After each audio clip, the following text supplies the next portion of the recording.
네, 이번 차시에는요, 우리가 행동 목록법에 대해서 함께 정리해 보고자 합니다.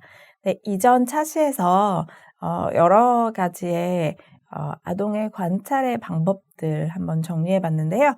그러면 행동 목록법이란 무엇인지, 또 어떻게 적용할 수 있는지, 그리고 활용했을 때 장점과 단점은 무엇인지 여러분의 생각으로 잘 정리해 가시면서 함께 하시면 좋을 것 같아요. 자, 같이 한번 보죠. 행동 목록법이란 무엇이냐라고 하는 것 먼저 볼 텐데요. 범주의 체계 내에서 정리된 순차적인 행동들의 목록을 말합니다. 여기서 우리가 중요하게 생각할 수 있는 것이 순차적인 행동이라고 하는 것인데요. 어떤 행동이 먼저 일어났고 그 다음에 어떤 행동이 일어났는지를 정리해 놓은 목록을 행동 목록이라고 볼 수 있겠죠.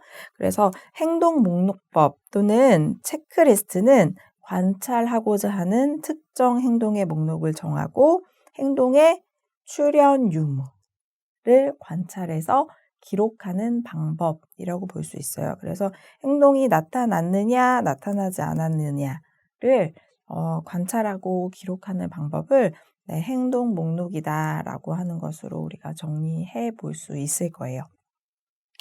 그래서 관찰자는 행동의 목록을 이용해서 아동이 어떤 행동을 했는지, 그리고 하지 않았는지, 그리고 아동이 문제가 있는지 없는지를 판단할 수 있는 중요한 근거가 이 바로 행동 목록을 통해 정리된 기록으로 파악할 수 있다라고 하는 것 잘 정리해 보시면 좋을 것 같습니다.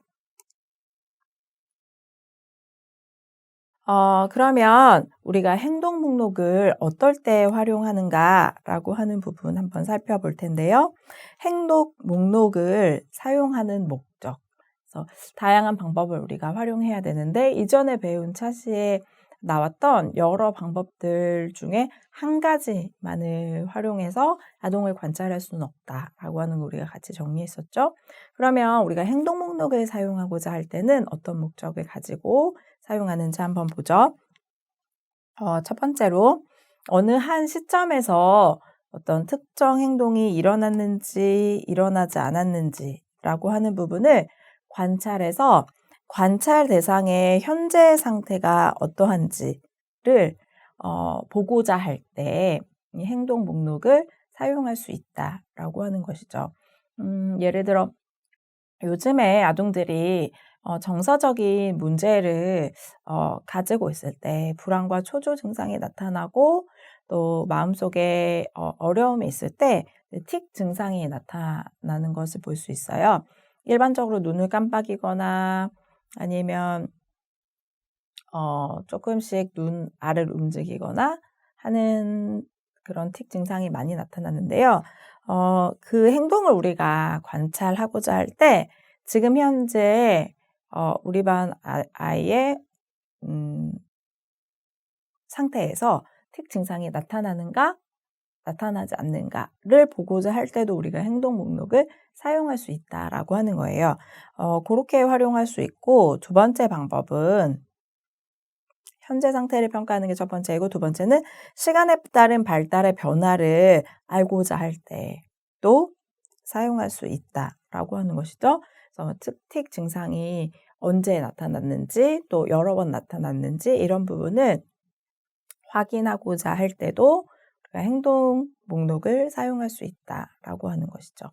그래서 과거에는 어떤 형태로 어떻게 몇 번이나 나타났는데 지금 현재는 어떠한지에 대한 변화를 살펴보고자 할 때도 행동 목록의 방법을 활용할 수 있다라고 하는 것 정리해 보고요.